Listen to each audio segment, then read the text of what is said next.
Indiáni prepadli dostavník, náčelník velí. Všetky ženy vraždiť a mužov znásilniť. Jeden z Komančov sa ozve. A nie naopak?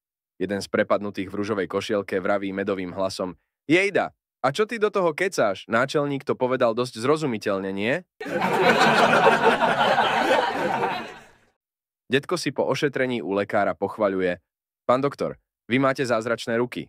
Pár pohybov a tá hrozná bolesť medzi lopatkami je fuč. No veru, odvetí doktor. Mali ste prekrútené traky, detko. Policajt vidí ísť po ceste nádherné športové červené auto. Nedalo mu to a zastavil ho. Vystúpila z neho prekrásna, dlhonohá a prsnatá blondínka. Policajt si od nej vypýtal doklady a spojil sa s dispečingom, či to auto nie je kradnuté. Sedí v ňom taká nenormálne krásna blondínka? Opýtal sa dispečer. Áno. Vráť jej doklady a stiahni si nohavice. Ale to predsa.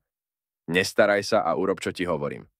Policajt vrátil blondínke doklady, poodstúpil od auta a stiahol si nohavice. Preboha, zasa dýchová skúška. Dnes už 3. zvolala blondínka.